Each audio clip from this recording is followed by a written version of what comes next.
Hello and namaste. Thanks for joining me. This is the incorrigible Mr. Zeppo.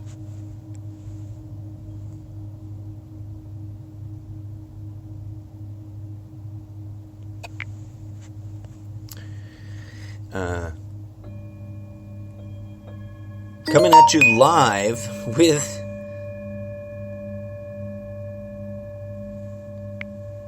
interruptions via my device. Forgive me a moment as I answer this important text message.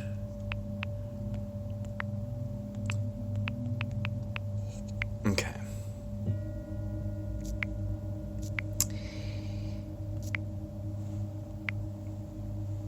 So here we are, hopefully still recording. Yes, lovely. I am, of course, your host, the incorrigible Mr. Zeppo, and you are probably a new listener, because I haven't been on Spreaker in ages, and for that I apologize. But I'm back, and I will be back more regularly, and I hope that you will join me in these live, sort of mystic, intuition-based podcasts, if you will. A little bit about myself before we begin. I self-identify as a postmodern transcendental mystic. And most of the time, people who ask me, what are you? And I tell them that, they stop and give me this funny look and go, what? Postmodern, meaning that I propose everything given a comprehension of where we are in history now, after everything that we've done to ourselves and each other leading up to this point. So here we are in this present moment, and society and humanity and the broad global context can and ought to be taken into consideration. So that's what I'm borrowing from the language of the visual arts and suggesting that by postmodern I mean something that is synthesizing and positing a new direction or a next step as we move forward through the living history of this present moment. Transcendental, what do I mean by that? Well, to put it in the simplest terms, it means that I generally adhere to a cosmological model of the universe based on ancient transcendental, or to use other terms that mean something up the same alley, Buddhist, or Zen, or I'm even including many aspects of the Hindu cosmology. The models of the universe that are anchored not in a reality created by some externalized God that we are disconnected from, but the inverse opposite of that, a cosmology of a living illusion, an organic being that is in and of itself both the entirety of all things that we call the universe and simultaneously a dream that being is having. Transcendental, meaning that if one were to peg one word as the meaning of life, that is to transcend. And of course I'll discuss a lot more about that later. Mystic, to explain why I choose that word, I go to the comprehension of ancient traditions, dare I even say prehistorical traditions, most of whom were very heavily or severely marginalized by what to some people seems a long time ago now, but is really sort of the preliminary to modern times, which is the formation of the three major monotheistic religions. Many people stop then and go, well, are you an atheist? No, I'm not an atheist. So are you a polytheist? No, not in the way people understand it now. I'm a Zenist. I'm a spiritualist. I guess to make it simple for folks, I often just say, okay, I'm a Buddhist. But I belong to no school of Buddhism. Except for the closest thing to it, which is a sort of anti-school of Buddhism known as the Pure Lands School, which, if I were to really reduce everything I understand about them into one sentence, it's basically their teaching is, hey, calm down, relax, it's okay. You already are the divine being having the divine experience.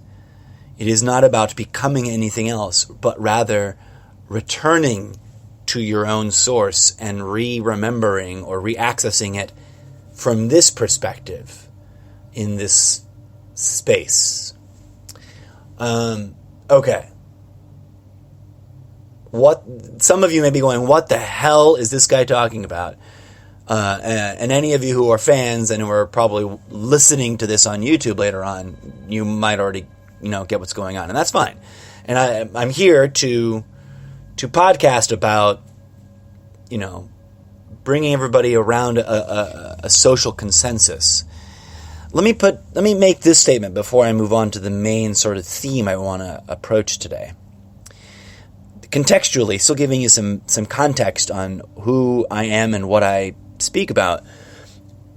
I very adamantly am convinced. I kind of don't want to use the word belief, but I am very seriously convinced that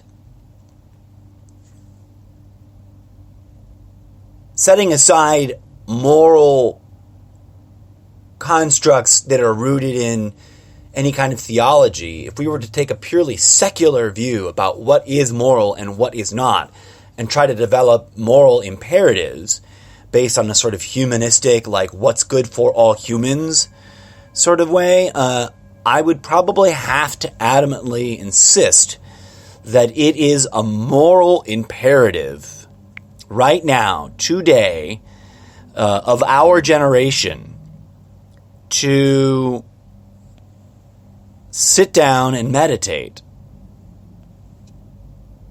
to sit down and rediscover what it is that we learn when we combine the two rituals of prayer, or, to borrow language from a different set of belief systems, manifesting, and combine that with the power of meditation. There's a beautiful meme floating around. I've quoted it in my social media that sort of puts it in perfect, simple terms. There's, I think, a Tibetan Buddhist monk. He's wearing orange, so that's sort of my go-to with orange monk wear. Is they're probably a Tibetan Buddhist, right? I could be wrong. Many other forms of Buddhism wear that very similar colors. And while I've studied this field extensively, I'm not a professional or an academic in it. So it's not like I've got every little fact and figure. I'm an opinion talk show host, not a scientific expert. But I do have great resources where you can go research stuff at the ready. But back to my point. This meme, Buddhist monk meditating, and the text explains the prayer is talking to the universe. Let's really, I believe in really contemplating things deeply, especially if they are of spiritual significance. Let us together share a moment of letting that statement sink in and see what happens. Prayer is talking to the universe, or at the universe, or asking from the universe, which I, would connect to such statements in all the holy books about asking. Ask and ye shall receive is the first that comes to mind, obviously. But if you look into it, if you go and very carefully read everybody else's books, that notion is there. It's very similar to the Golden Rule. The Golden Rule exists in every religion, and we can get into the details as to why these sort of parallels exist in another episode, because I'm just sort of setting up context, because I want to reintroduce myself to new listeners or to listeners who've lost track of what the heck I'm talking about. I'm a rambler, by the way, and of course, I haven't set up chat yet, so I don't really have anyone to chat at, but I will be sort of trying to simulate that by going to social media and reading comments from prior or pre-existing posts. Invitation, by the way, you are always welcome to ask your questions, post them and comment on any of my projects that I put out on social media. I am very collaborative, creative person by nature, so I want to collaborate with my audience. I want to collaborate with my creative partners, which I'm recruiting, by the way. And right now, being a new year and a new moon is a great time to set intentions, and typically that's a great time to recruit. So if you yourself are an artist, or for whatever reason, whatever context, whatever business you might be in, you've been feeling a need to find new talent to work in, right now is a time to sit with that intention in your mind during some of your meditation sessions if you meditate. If you don't meditate, I invite you to investigate that and see if interesting synchronicity starts happening. Being a practitioner of what I preach, not that I consider myself a preacher, I'm going to put that recruitment statement out there. I'm looking for creative collaborators, both online and locally in person. Looking for committed folks. This is purely an amateur effort, and that does not mean it is of low quality. It just means that there's no bankroll yet. The moment we get some sort of investment thing going, we will try to be staffing people. But right now, looking for individuals with an opinion that want to contribute directly and participate on an ongoing way. It doesn't have to be every week. It can be a monthly visit. I'm looking for, content contribution associates willing to come on and be talking heads, as it were.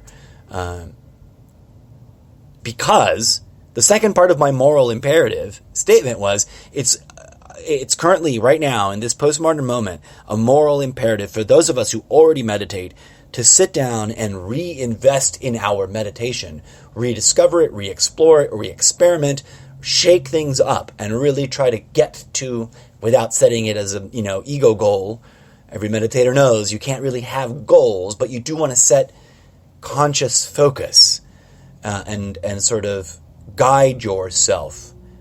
If you're just sort of running on a treadmill with your meditation, you realize you're not going anywhere, right? Not to be controversial, I am not free of sin, my friends. We are all sinners, to borrow from the monotheists. And, of course, I have a completely different take on what sin is. But I digress. My second point to the moral imperative statement is the second part is, it is a moral imperative now for those of us who already are doing that. And no matter what level we're struggling with it, we need to recruit others around us. Our friends, our family, if it's possible. We may be surprised to find some family members are already meditating as well. But we need to, I know that there's a time to be silent, and I know that those who know do not speak.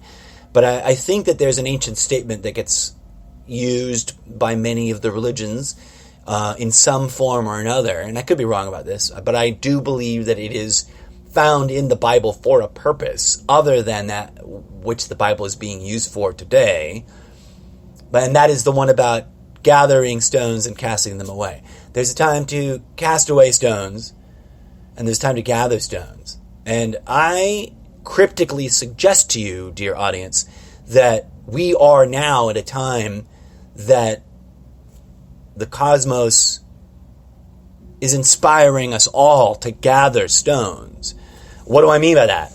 Well, there's many layers of interpreting that. One could be to gather our strength. If you think of stones as cajones, as a